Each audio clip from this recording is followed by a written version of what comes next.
All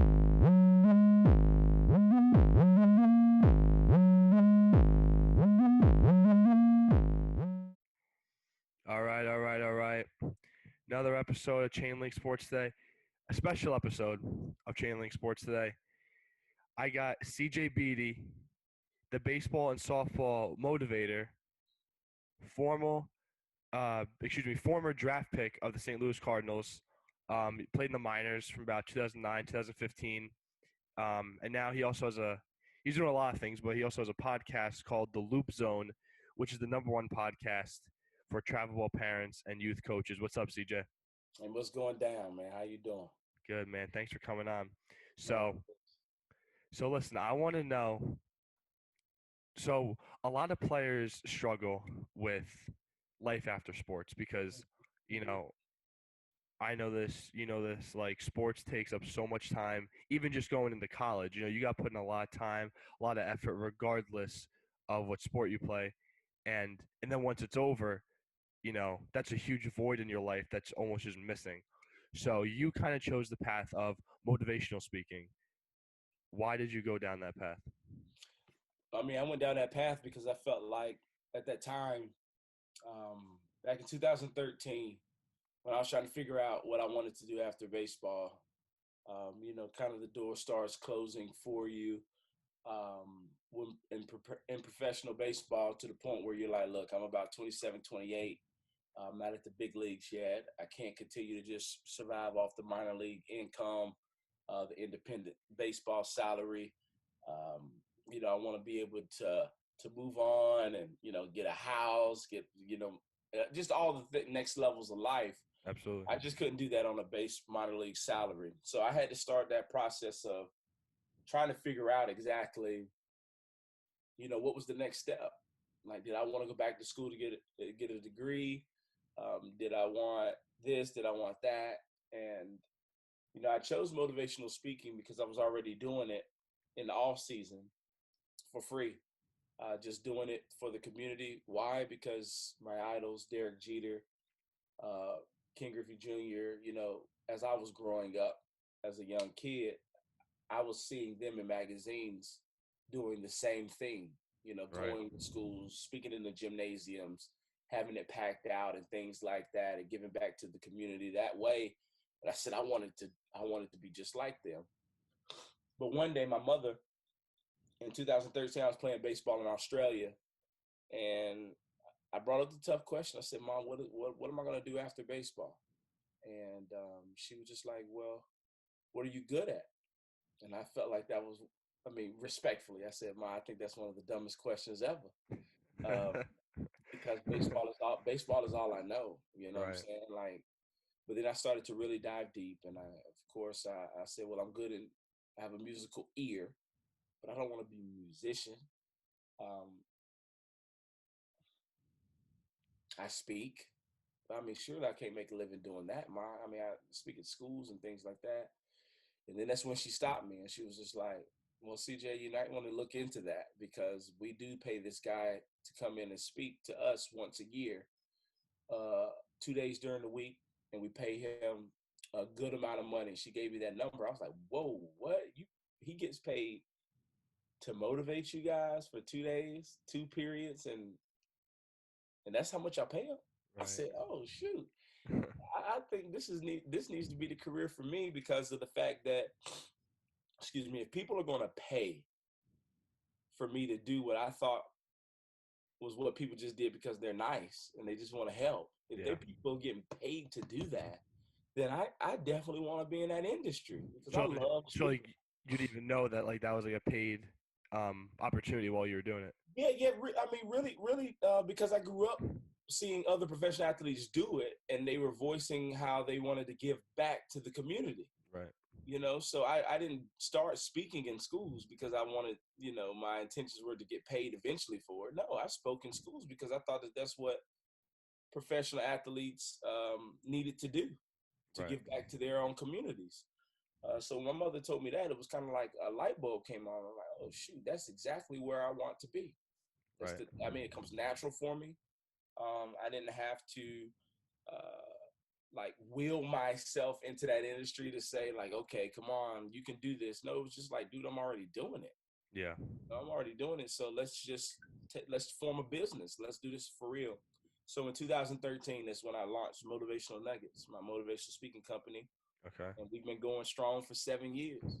You know, Awesome. going strong for 7 years. And I've been speaking professionally for 5. And I've been full-time speaking for myself as the baseball and softball motivator and corporate speakings for the last 2 years. So it's been great. That's amazing, dude. And listen, leave it to the moms to just give us perfect advice, right, man? That's Well, yeah, unbelievable. dude. The thing about it is, I stopped fighting with my mother. When you get older and you think that you know it all, you start saying stuff like, "Mom, I got it. I got it. I don't need it. I got it. I got Yeah, it." And let's just say I didn't have it. And every time that I messed up, I always look back at her. She's like, "See, you should have listened." So I absolutely. got tired of saying, "See," I got tired of hearing, "See, you should have listened." I just said, "You know what, Ma? Can you come work with me?" So now Right. she's like the VP of my company. So That's amazing, man. yeah. So, transitioning from playing to speaking, what what during your playing days have helped you during your new career as a motivational speaker? Adversity, just playing the toughest sport on the face of the planet, Yeah, just yeah. playing baseball. Yep. Really, it really encouraged me to continue the grind. Baseball teaches you grind. If you stay in it long enough, it's going to teach you the grind. I don't care at any level. If you want to be good at it, it's going to start that process of teaching you the grind. Yep. And shoot, I stayed in it forever. I stayed in it since the age of 5 all the way up until 2015. So at the end of the day, I knew nothing but the grind. I knew nothing but if you want more, you need to do more. So when you've done that for so many years, grinding, you will never be able to shut that grind off. Baseball will give you a button that can never be turned off. And I'm thankful for it because now, no matter what I do, literally, no matter what I do, if I want to be better with it, I know what it takes, and it takes grind. It takes Absolutely. grittiness. It takes when everybody else says I'm tired, it takes you to stay back and work more. It takes you to show up early. It takes you to leave late. It takes you to do some research. It takes you to ask more questions. I've applied that to everything that I do now outside of baseball, and it works.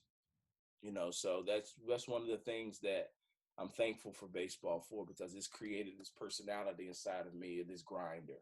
You Right. know. Absolutely.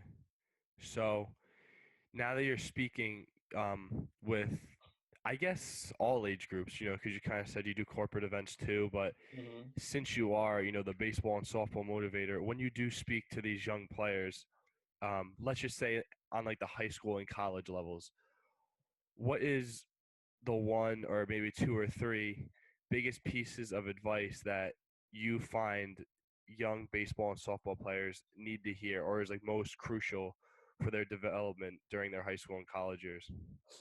I would say be a student of the game. When I grew up, I didn't understand what that meant. I thought that it was all about throwing fast, running fast, hitting the ball hard, and things like that. Right, The physical. I didn't understand about the mental. I really didn't. I knew that you had to prepare, but I didn't understand that side of it. If you told me back then to explain mental toughness, I would have been like, shoot, go out there and beat the other team. But I could never explain it. I could never go into detail about it. And I feel like if I could do it all over again, starting at the high school level, shoot, even in middle school, because I started to train mental toughness as the baseball and softball motivator as early as they can listen, right. to be able to not worry about failure, run towards failure, because when failure has left, wisdom and experience is gained. Yep. You know what I'm saying? So Yep. I didn't understand that part of it.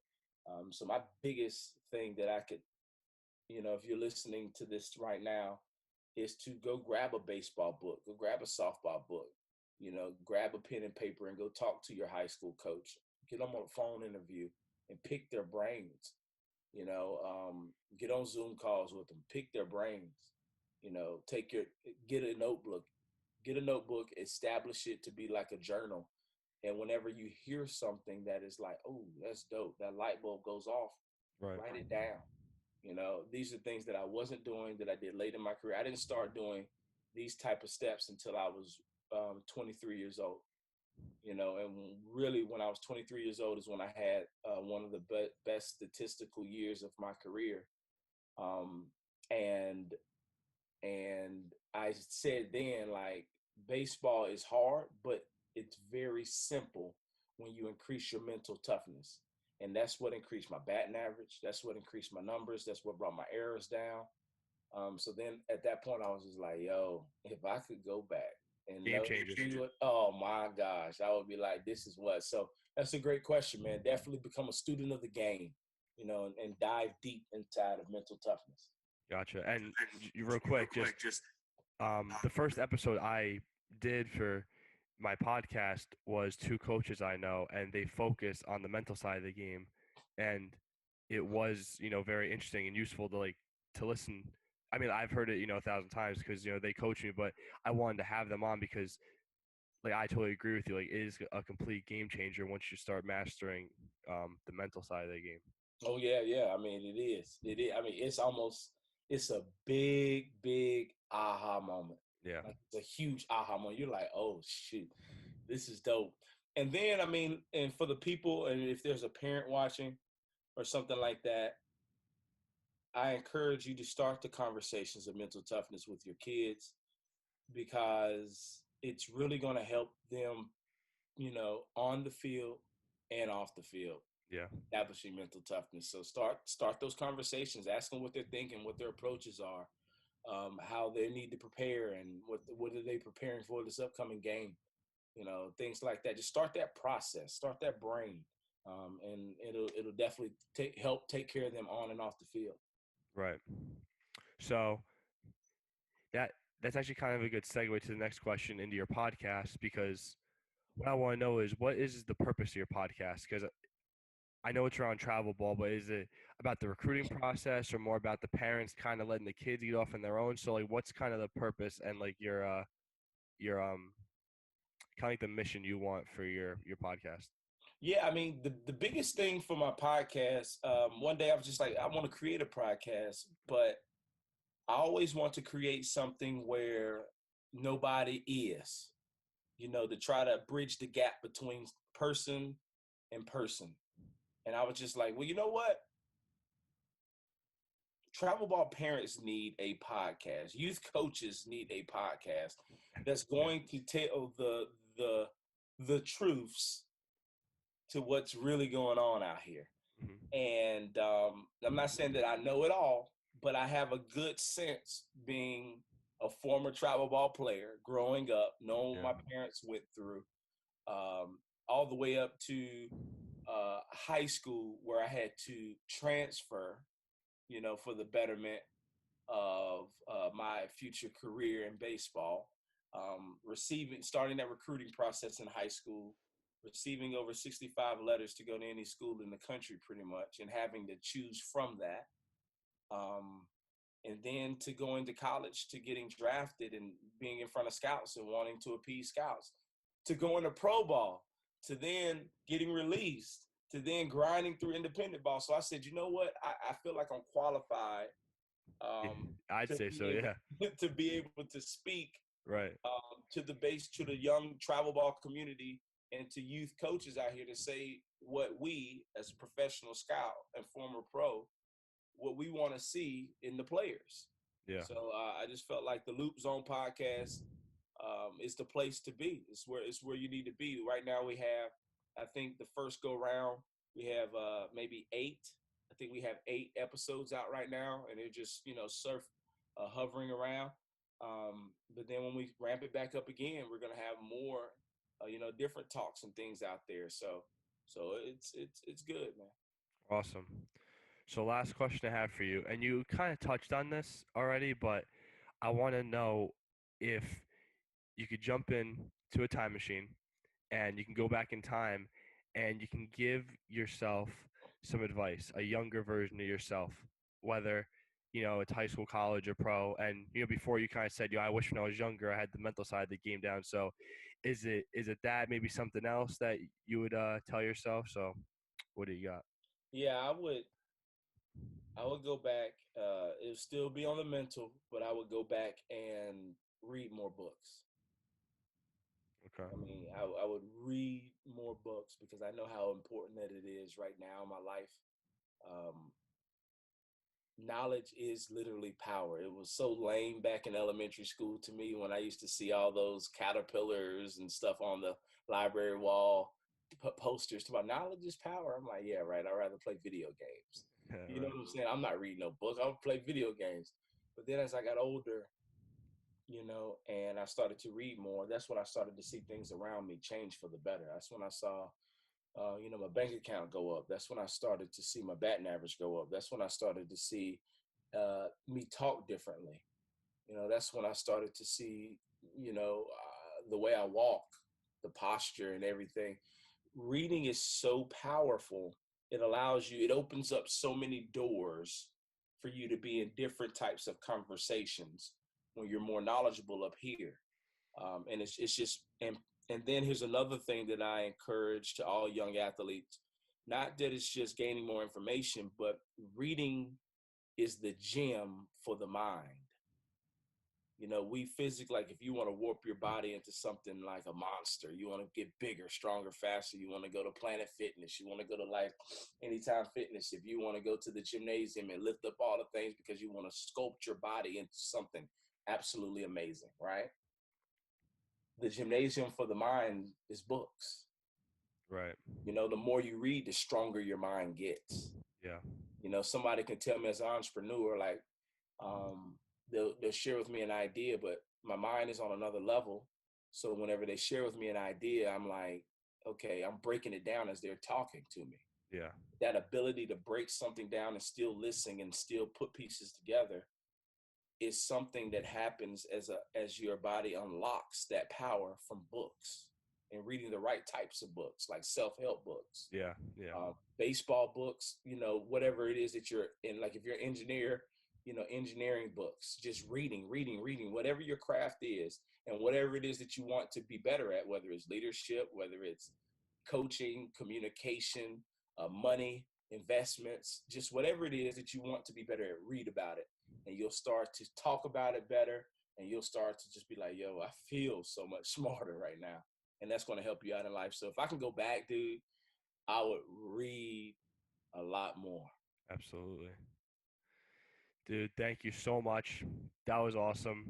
Um, really, I think, players, parents, and even from other sports, I think, what you said is useful because I think it applies, for all sports, not just baseball, because, like any sport that you want to advance in, basketball, football, soccer, whatever, like, it's all a grind. Mhm. But just, what you said was awesome. And thanks again for coming on, man. Hey, man, that's what it's all about, man. Proud of you, Nico, man. Keep doing your thing, bro. Thank you. You TBM certified, bro. So you let everybody know what time it is. Like, yo, I'm from Nico, TBM fam. You know what I'm saying? I appreciate that, man. I appreciate that. Thanks for coming on, man. No worries, bro. Let me know. Signing off.